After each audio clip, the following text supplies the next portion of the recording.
Hello, everyone, and welcome. I'm Sally Guy, Director of Policy here at CSW, and I have the honor of moderating this final part of Senator Wanda Thomas Bernard's three-part series. Today's topic, of course, is race and child welfare. And interest in this webinar absolutely took off throughout the series, and so we have hundreds of social workers tuning in today, so that's wonderful.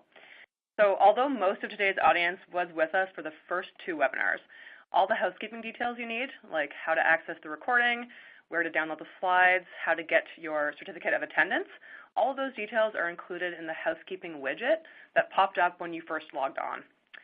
So again, a reminder for all of you to type in those questions or comments, and we will definitely have time for Q&As at the end. So it's my honor again to provide an introduction for Senator Bernard.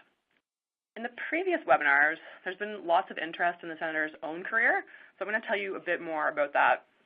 So in her time as a frontline social worker, she traveled across Nova Scotia to work in all the African Nova Scotian communities. Through her work with these communities and her involvement with the Association of Black Social Workers, she has seen firsthand the many negative impacts of systemic racism in communities and families, and has used these experiences and knowledge to guide her research and policy work. In fact, even in her new role as Senator, she continues to supervise social work practicum students, encouraging them to explore social and racial justice within frontline, policy, and research positions. And she's only busier and busier in the Senate as a member of the Standing Senate Committee on Social Affairs, Science, and Technology. And I also have to mention some exciting news that she was just elected yesterday as chair of the Standing Senate Committee on Human Rights. So with that said, we're really honored that she's made the time to educate us and share with us over this series. And it's my pleasure to welcome Senator Bernard. Thank you, Sally, and I just love your enthusiasm, and so thank you. It's great. So this is part 3, and we're looking at race and child welfare today. So welcome to all of you who are tuned into this, and thank you for your interest. So today I'm going to just do a really quick review of part of what we talked about last time and how that connects with this week. And then I will talk about overrepresentation of Black children in the child welfare system. And then I'll conclude the time today with suggestions for moving forward. And I have some very specific things building on Afrocentric Theory, practice principles we've developed from that. I'll talk a bit about the Association of Black Social Workers, and then anti-racism and anti-racist social work, and a role for everyone.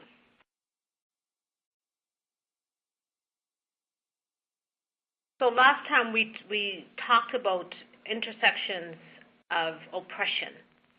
We talked about exclusion and the impact of exclusion and marginalization and how that impacts people. And we looked at this whole range of social locations to look at the intersection of oppression. But then we also looked at the same range of social locations to talk about intersections of power and privilege and how they may be used to help address issues of exclusion and marginalization. We talked about how people may experience marginalization in one area and simultaneously be in a position of privilege in another area. So please keep that in mind as we go through this topic on race and child welfare. So just looking specifically at Toronto and African Canadian children, take a moment just to absorb the percentage of African Canadian children in Toronto. And as you can see, the percentage is about 8%. 50% people white or Caucasian, and then 42% other ethnicities. Now I want you to look at, in contrast, look at the children in the Toronto child welfare system. The visual representation of the issue is quite astounding, isn't it? Red, is children of African descent. And so if we're 8% of the population in Toronto, how is it that we are 41.8% of the child welfare population in Toronto? These proportions are of people under the age of 18, and this information is number 68 on the UN report on anti-Black racism. And it originates from the Toronto Children's Aid Society report from 2015. So these numbers may be even different and quite possibly maybe even larger percentages. We do know that 1 in 2 children of African descent living below the low income cutoff in 2000 compares to 1 in 10 children of European descent. Poverty for single mother families is at 65% for African Canadians, as compared to 26% for European Canadians. And so one of the things we need to consider is how these structural realities factor into the high percentage of children of African descent in the child welfare system in Toronto. And again, a question to ponder. We might find some answers here. Some of these elements should look familiar from the first presentation on anti-Black racism. The UN report indicates that the overrepresentation of African Canadian children in the child welfare system is due to the disparities in access to education, disparities in health, disparities in employment and housing. And these are all due to systemic anti-Black racism. This pyramid really highlights how the systemic anti-Black racism is the foundation, and that's rooted in our history. And some would even say it's rooted in our DNA. Rooted in our DNA in this country. It's definitely rooted in our history. And so we can consider then how the child welfare issues are caused by and continued through this set of interrelated issues, the historical context of anti-Black racism, and then the lack of access to things that are so foundational to our very being in this country. And then we see this overrepresentation of African Canadian children in the child welfare system. Just going to go back for a moment to have you look at the visual again and to see that high percentage of children in the Toronto system. And if we were to look at Nova Scotia, we would see very similar percentages. We just don't have that data to draw upon today. So think of that pyramid, the anti-Black racism, which leads to the lack of access, which contributes to this overrepresentation in the system.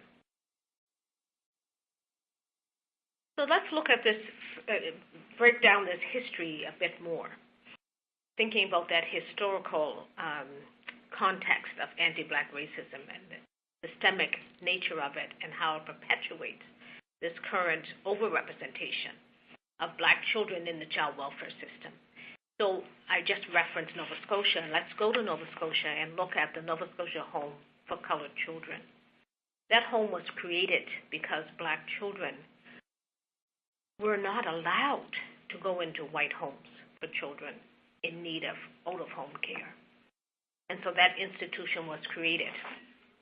Just thinking about the Halifax explosion, the Nova Scotia Home was originally meant to be in the north end of Halifax, but that space was destroyed as part of the explosion, and they went to their site over in Dartmouth, just outside the Prestons.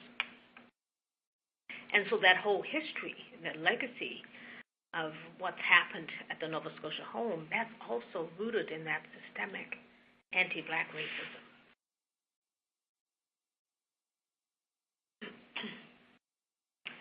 In that first seminar, we looked at these different facets of racism, and I think it's useful to draw on them again as we look at this issue of race and child welfare, or racism and child welfare.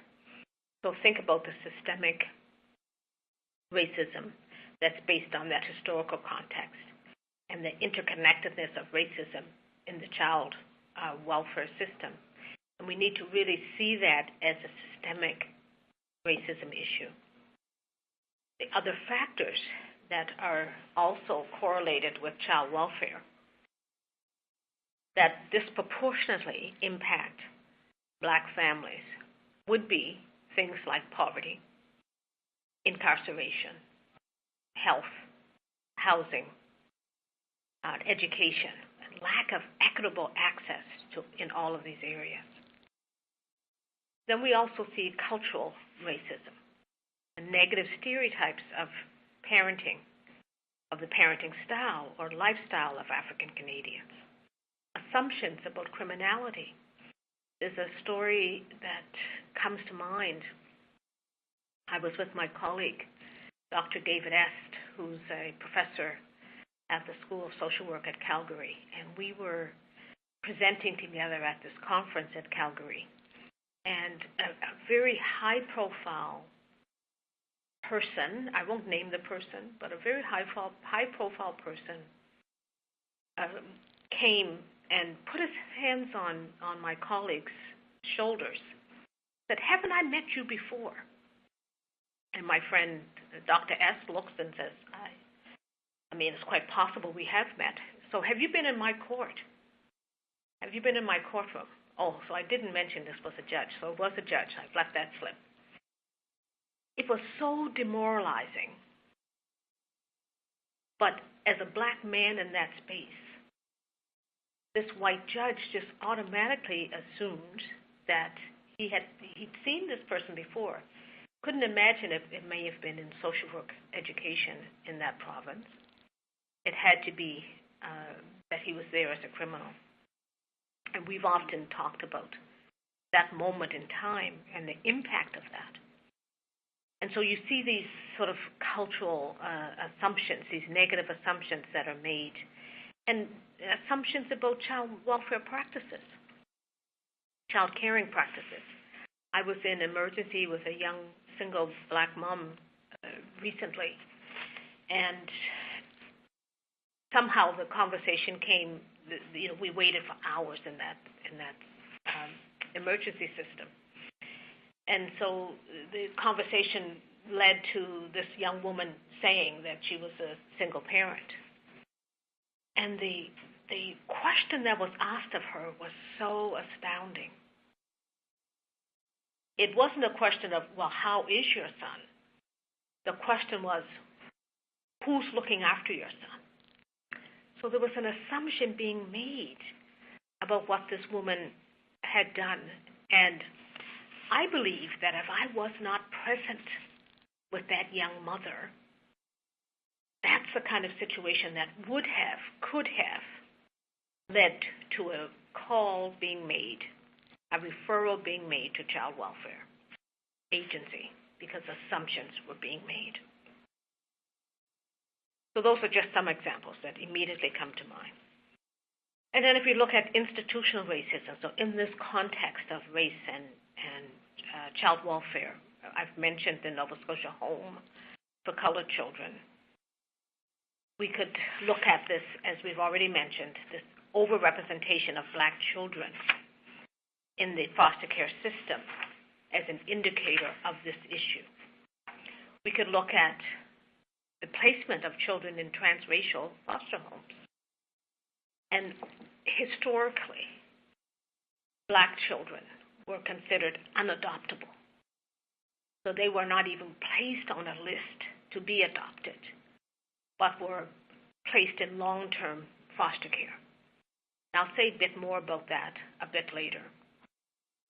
And then we see individual racism in this system, the racist attitudes and treatment of families by social workers educators, police, judges, and in the example that I just gave of the young woman in emergency, healthcare professionals.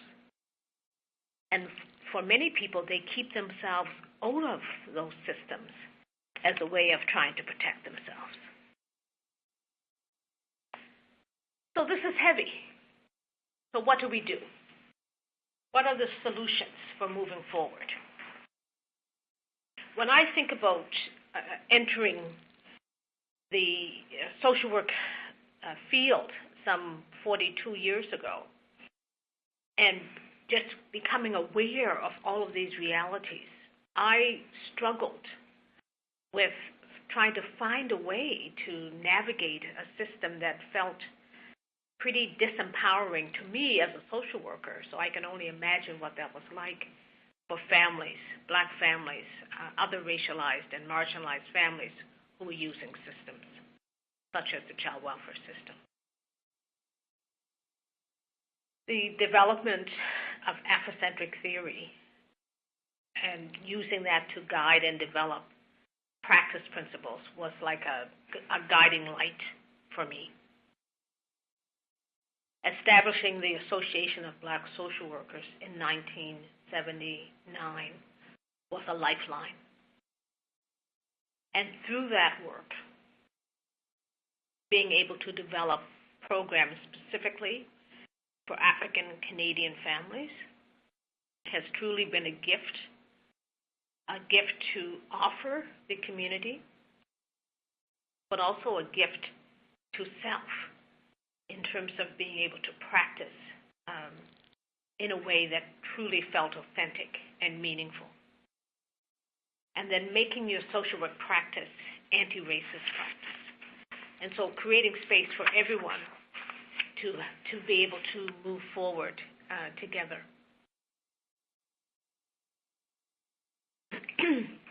So then I want to introduce you to the key tenets of Afrocentric theory. This work builds on the work of Jerome Shealy. And he identified 4 tenets that really guide the work. So that affective dimension, the idea that feelings and emotions are okay. The interconnection of all things. So connecting people to other people, connecting people to the environment, all of those pieces. We're all interconnected in some way. Collective identity, that notion of that shared collective identity, and for people of African descent, it's that collective identity of that collective experience of being racialized, having that identity as an African person not being affirmed unless you're affirming it yourself.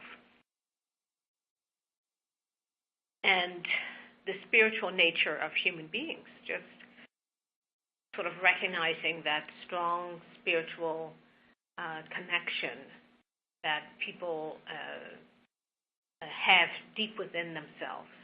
So it's not about organized religion, it's not about connecting to organized religion, but it's really about tuning into that spiritual dimension, that spiritual nature of oneself.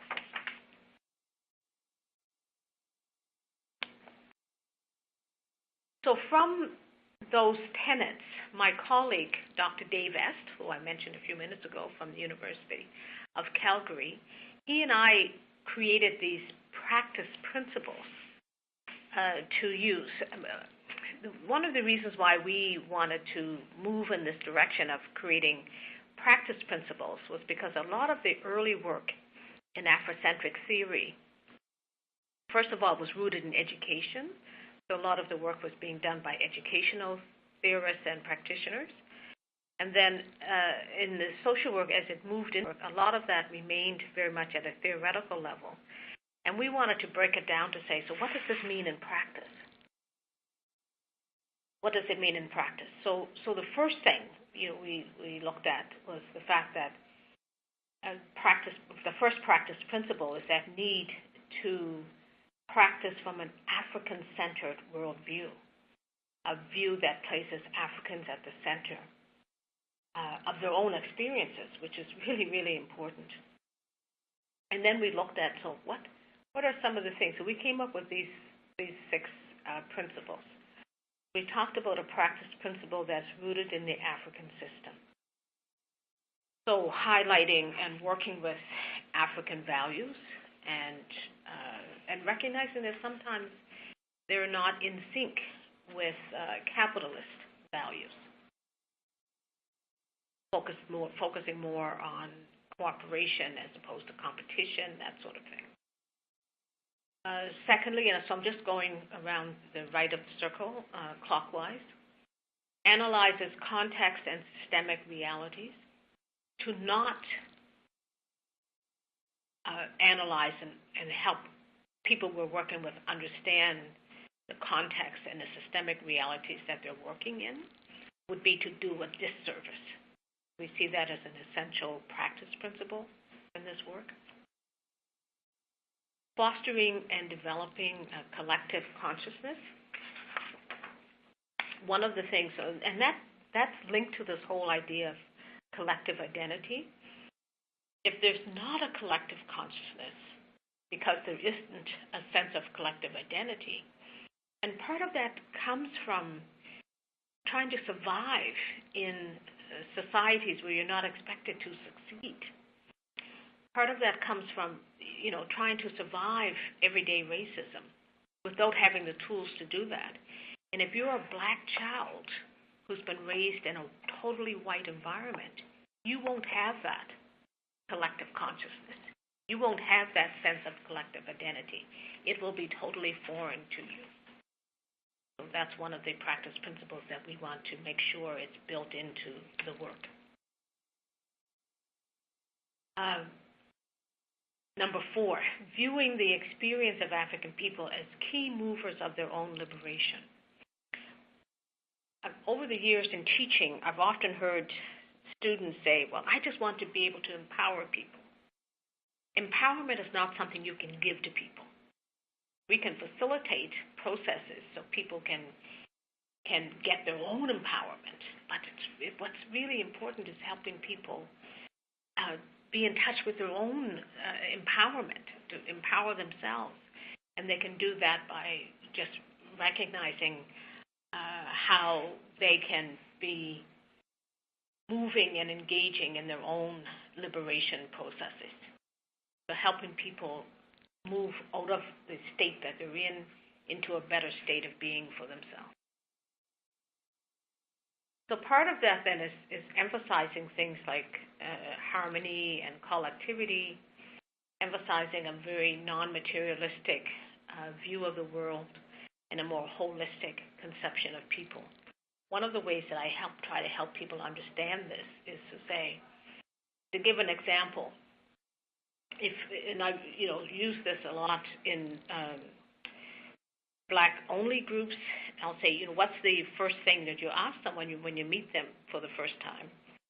And in Nova Scotia in particular, and I think in other parts of the country, it might be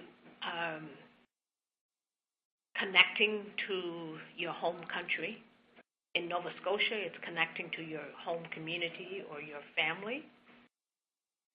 In Nova Scotia, we can even go to, so the question might be, so who are you related to?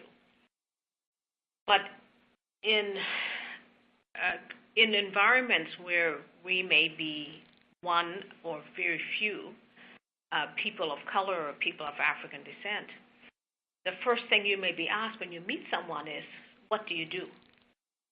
What kind of work do you do?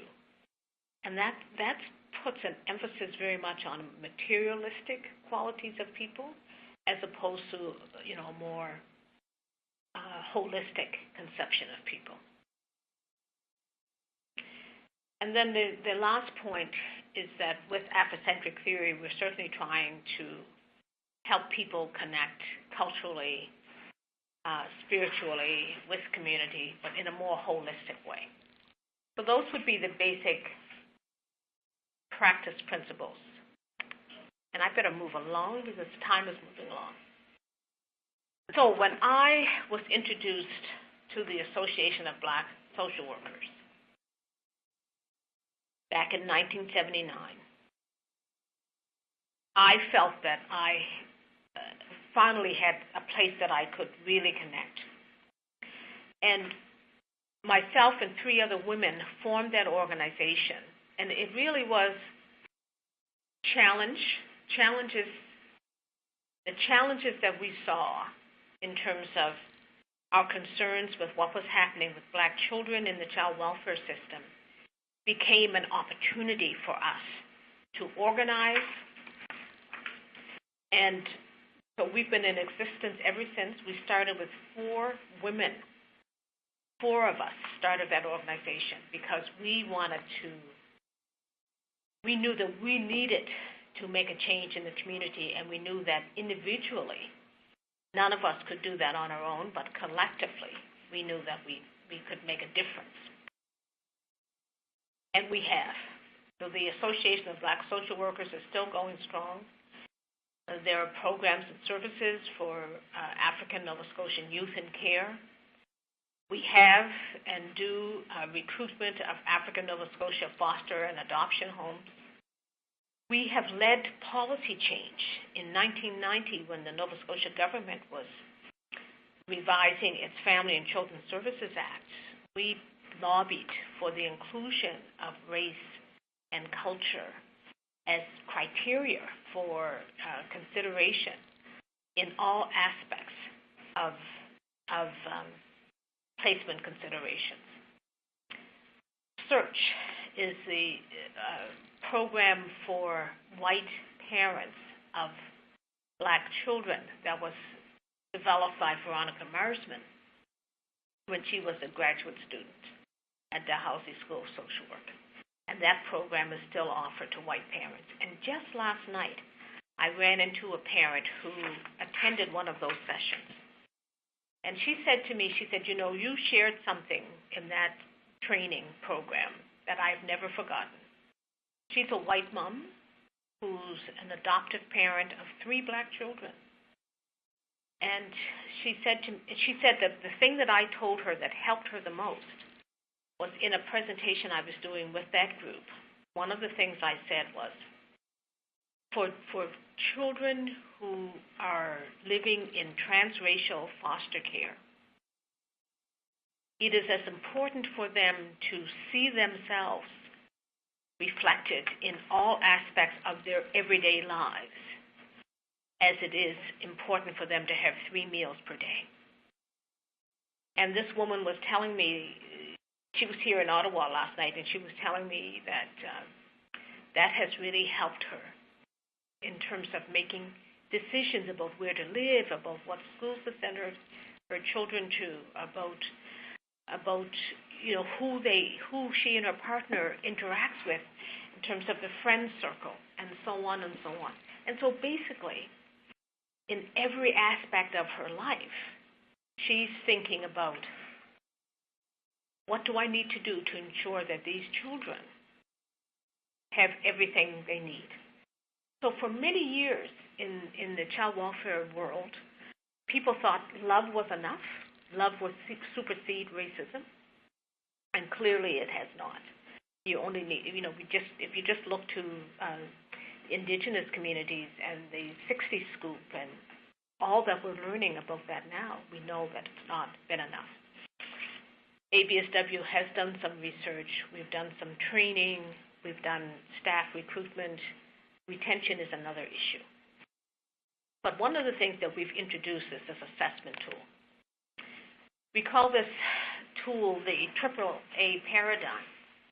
And this tool was developed by myself and my daughter, Candace Roker, when we were doing some work around assessing transracial foster and adoption homes.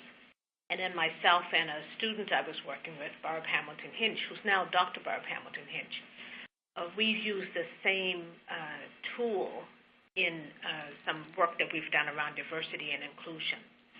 So we really look at and this could be a really useful tool.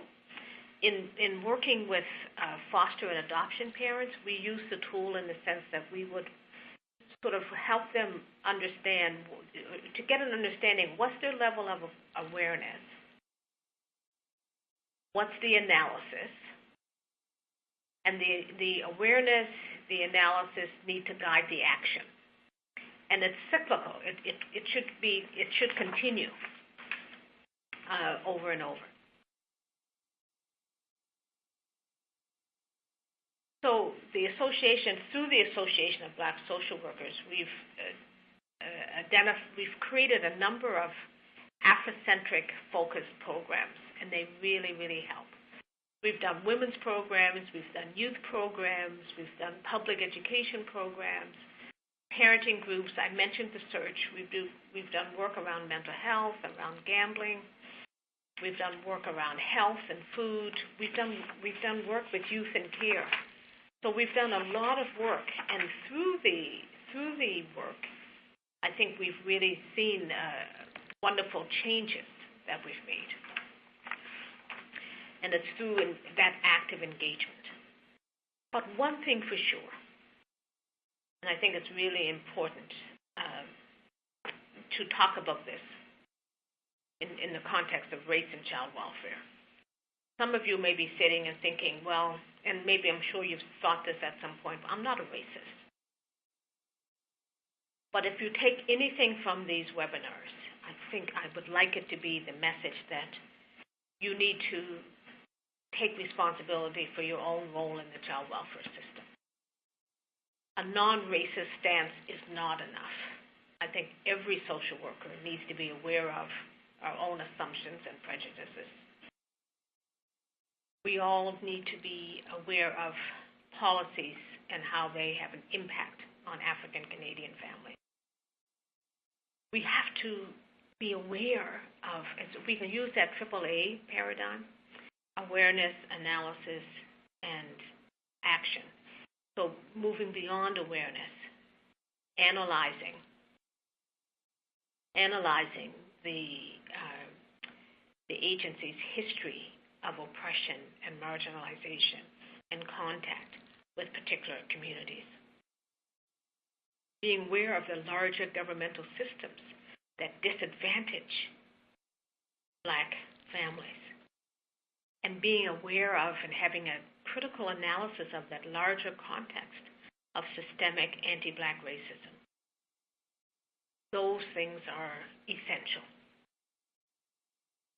And you have to get to action. So if you've already been doing this, you've already been working on yourself and your role, that's great. But we also need to make sure that we're working with our colleagues and our co-workers to do the same. And we all have to be brave enough to have those tough conversations. Agency-wide changes will only be made when the whole team makes a decision that they're going to do that. I've adopted this agency, Durham Children's Aid Society. Been doing some work with them over the last few years, and they have an anti-oppressive directional statement. And I know in Ontario, a number of Ontario Children's Aid Societies have developed anti-oppressive practice models. You can look at those. I'm familiar with the Durham Children's Aid one. Their website has a lot of information. You can look at those policy frameworks and to see some of the work that they're doing. And I think that we need to do more. And we need to be in constant kind of reflection and conversation about the reality of these issues.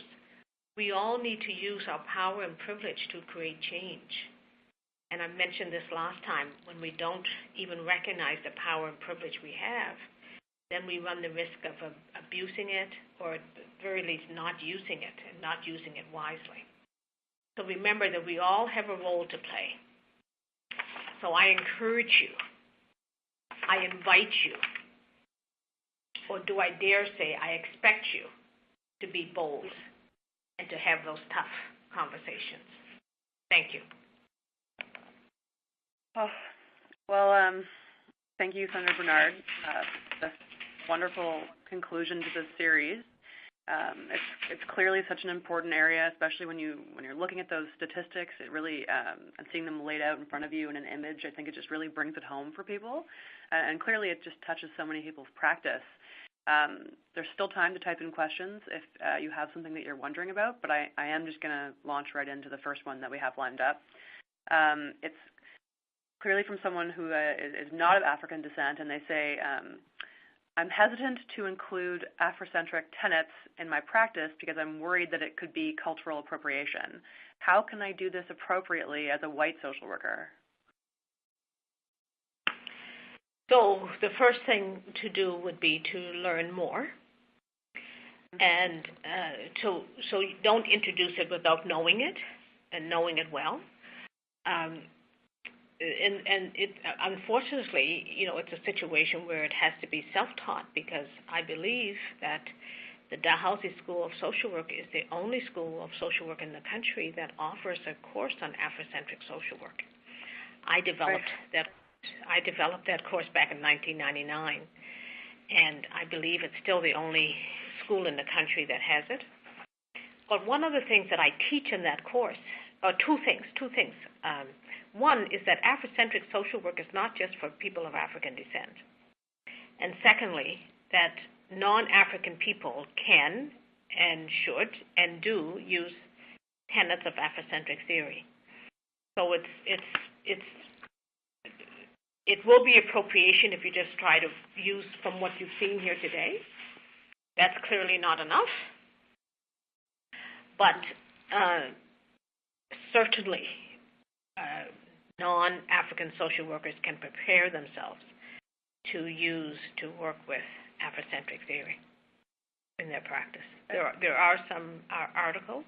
So Dave Est and I wrote, I think it's a book chapter that we draw these principles, that we present those principles in, and we could make that available, Sally, for people. That Yep. would be a good place for people to start, and also bibliography, so some other resources that people might find helpful. Yeah, that would be great. If I can certainly post that on our website under the Continuing Education tab, just beside the link to this webinar. So, I mean, that would be really wonderful, I think. The next question, it's more practice focused, and it says, at an individual level, what kind of treatment or counseling can a social worker provide to help empower families? So in the days that I studied social work, we had these big divides, community and individual practice, and I think we've moved away from that, and we see a much more integrated kind of practice now.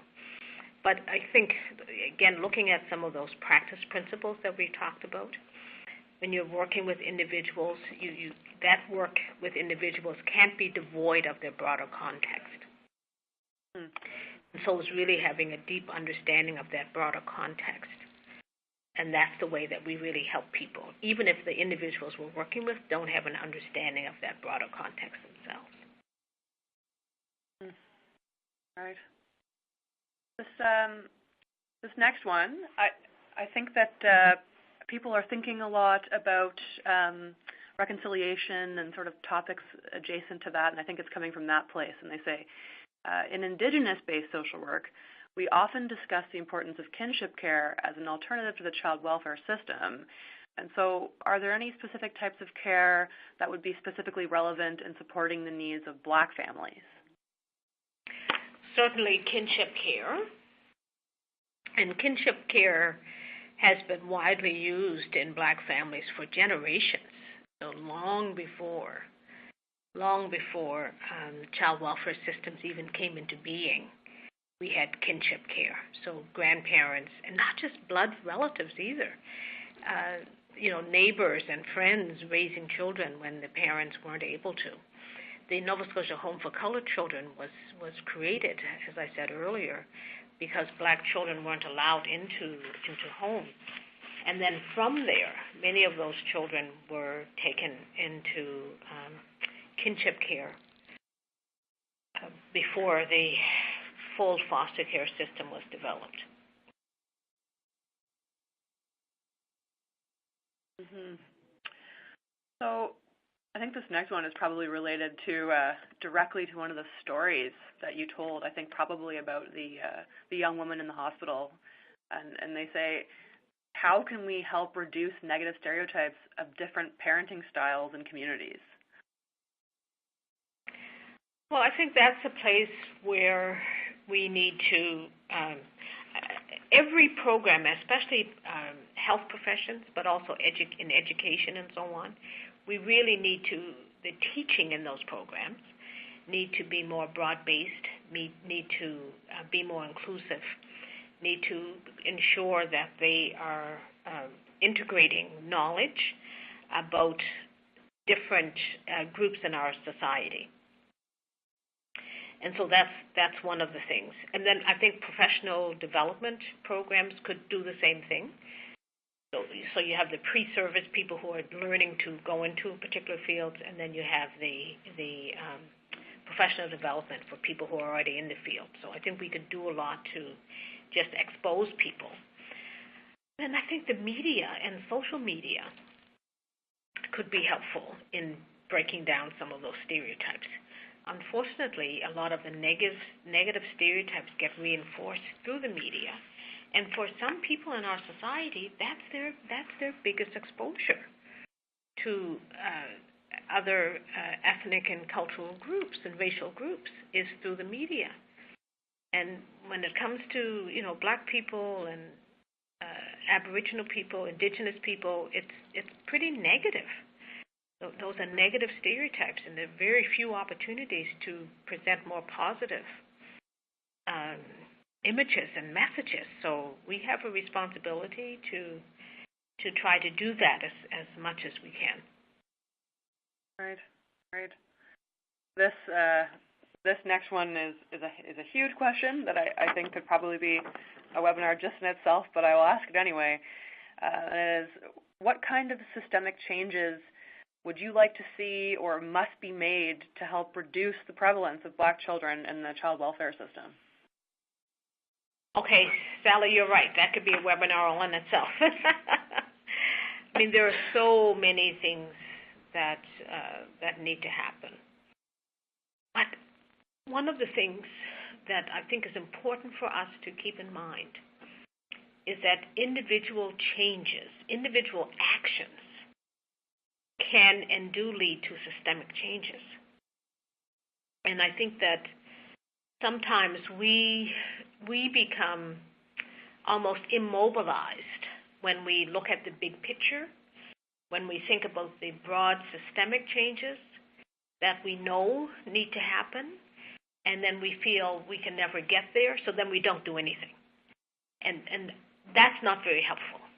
And so I like to think about each of us sort of starting from where we're at, looking at the actions that we could take individually and then collectively. And if we think about our own sphere of influence, so whether that's in the agency where we work or in the communities where we live or, with the leaders that we encounter at the different levels, in each of those spaces, what are actions that we can take? And I think eventually we will see much more happening.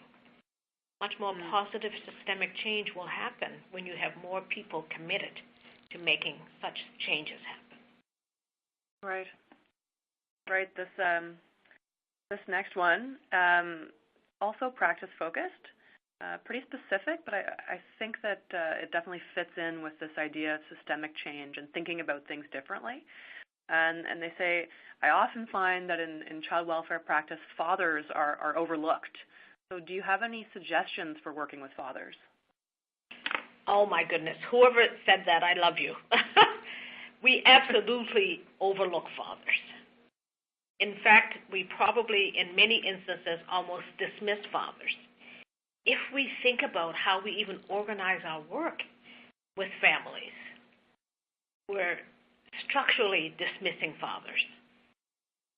I've done a lot of work in the Black community. I've done a lot of work with fathers, with Black fathers.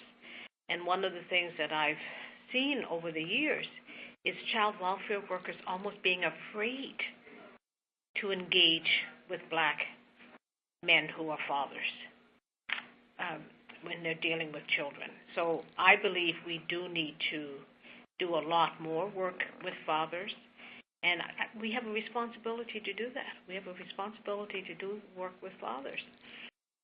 In research I've done with Black fathers, one of the things that I've learned is that even in many single parent, single mom situations, fathers are involved, but they're involved in the children's lives in some way.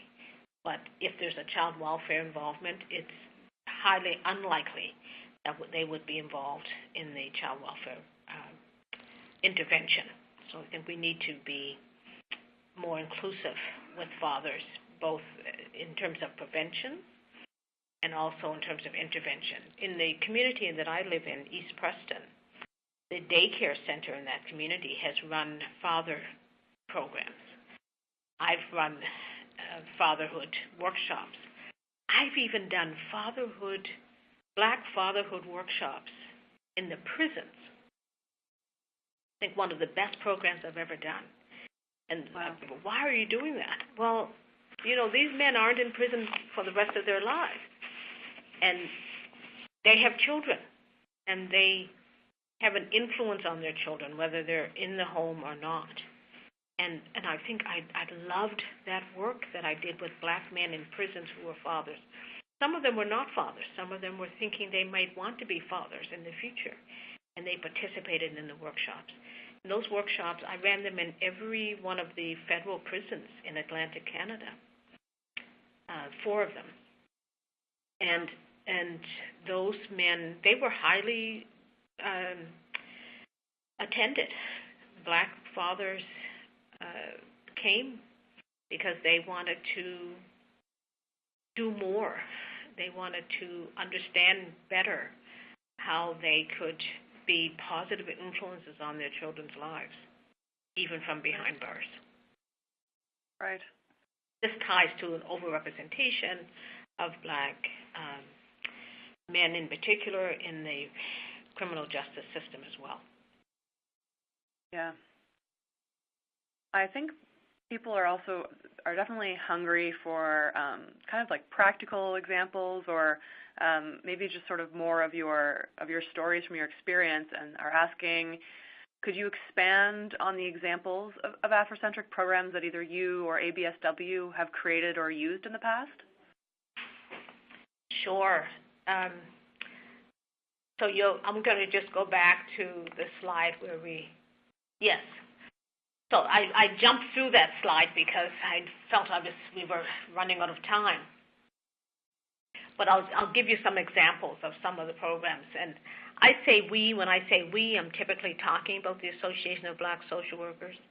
Much of the work that I've done in the communities has been with that organization. I have led a lot of that work. So under women's programs, for example, we've done women's health programs. We've organized programs for women.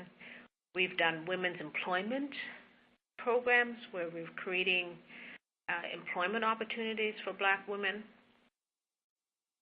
With youth in care, when ABSW first formed, we started offering a support group for Black youth in care. And we found Black youth in foster homes all over the Halifax region. And the distance between them would be an hour's drive in some instances. We had a summer program, and we offered that program over 3 or 4 summers, where we worked with university students in the communities, and we hired them in the summer to work with Black youth who were in foster care. Amazing, amazing, amazing program that I think really worked very, very well. one of the programs that I absolutely love for Black youth is a academic and cultural enrichment program that we offer in the summer. We offer a summer intensive 4-week summer program for Black youth in a low-income community. They're for youth leaving grades 4, 5, and 6. We do an academic infusion for them, but it's in a cultural context. So we do it around the Afrocentric principles, and the underpinning of that program is helping them find themselves in their educational journeys, and it's sort of helping them empower themselves and helping them sort of be more enthusiastic and be more engaged in their own learning.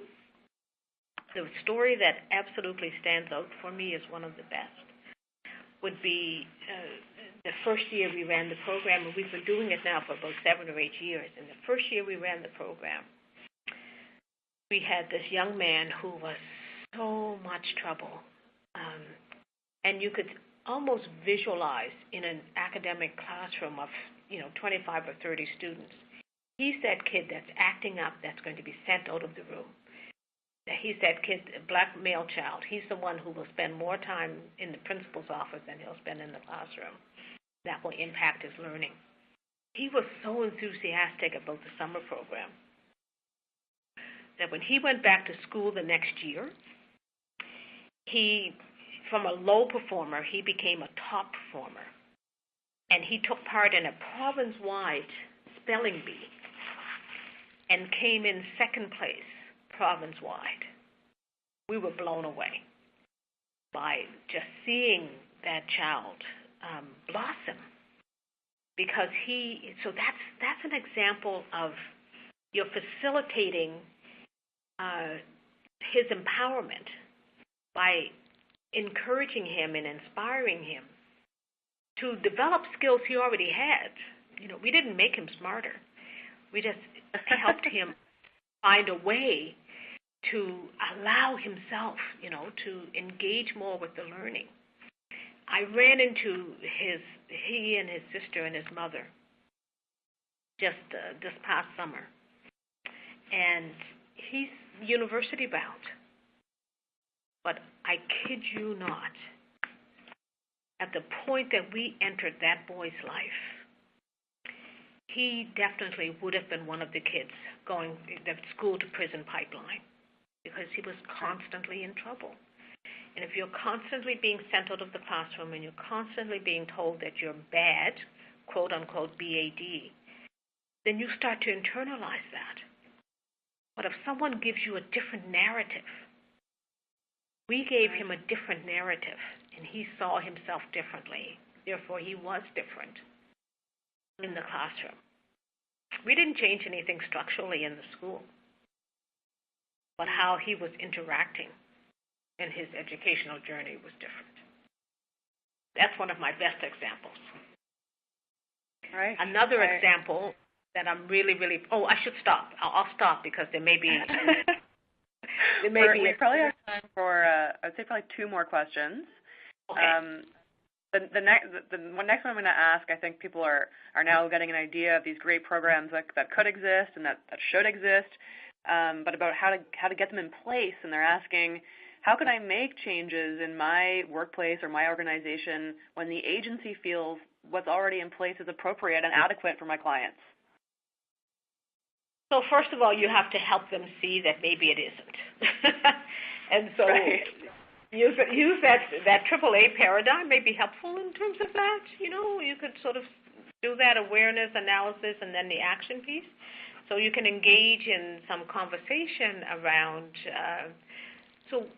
what programs are we offering and who's attending, if people are not attending, or what's their engagement level when they're attending. So do that analysis. And then from that, I think you can identify where the gaps are. And then from that, identify some action. So what do we do about it? One of the reasons why we started running parenting programs when I say we, I mean the Black social workers, one of the reasons why we started running those programs was because we were repeatedly hearing, well, we have parenting programs, but the Black parents just don't come. Well, why is that? 30 years ago, a woman named Joan Mendez set up the Parent Resource Center in the North End of Halifax because the Black parents from the North End weren't going to programs that were offered in other parts of the city. She celebrated 30 years last December, and parents are still actively using that program. So it wasn't that they weren't interested in the programs weren't meeting their needs. They weren't feeling comfortable in the spaces. And so, right. So that's how they did it. No one can work alone. Well, I don't think so. I think teamwork, what's the saying? Teamwork makes the dream work. And so connecting with else, finding a partner or two, when we started the Association of Black Social Workers, we were 4 people.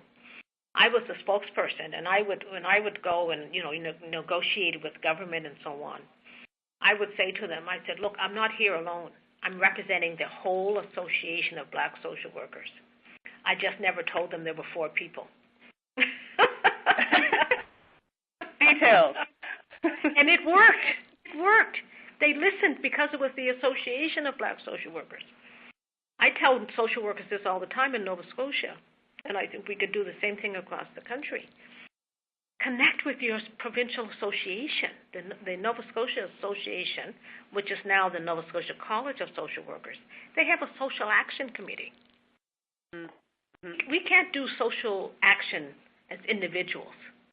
But guess what? There's a place for you on a social action committee somewhere. And it could be in your provincial social work organization. Yeah, no, definitely. I almost want to end there because those are such inspirational words, but I do think the last question is important. On one of your last slides, you were talking about the tough and the bold conversations, which I think have been a theme of this whole series, these bold conversations. So they're asking, should these tough conversations just be between white people, or should they be including people of color as well? We need to have these tough conversations across race lines, across genders, across age. The intersectionality and interdisciplinarity of these tough conversations need to happen. Absolutely. They cannot and should not be closed conversations unless that is someone's expressed wish for a particular reason. But I think the toughest conversations are the ones we have across our differences. We find those points of commonality and convergence. And then through that, we can get to actions that we can all live with. And that will help, we want to move the dial just a little bit. I feel that, and I want to move it just a little bit in my lifetime. So what do I have to do to do that? I think that it's safe to say that you have and you continue to. I guess that's a good place to end. I need to say such a huge thank you to the Senator. I know I'm taking so much knowledge from this series. I always leave these webinars feeling like really revved up and sort of ready to go out and work. And because of all the interest and feedback from our members, we're really excited to say that this is not the last you're going to hear from Senator. We are going to be having a second series with her. It's already in the works. It's going to probably cover things like the school-to-prison pipeline and race and well-being, and that will be coming in the spring of 2018, so do look out for that. One more time, just thank you so much, Senator, for sharing with us, and have a great day, everybody. Thank you so much. Thank you.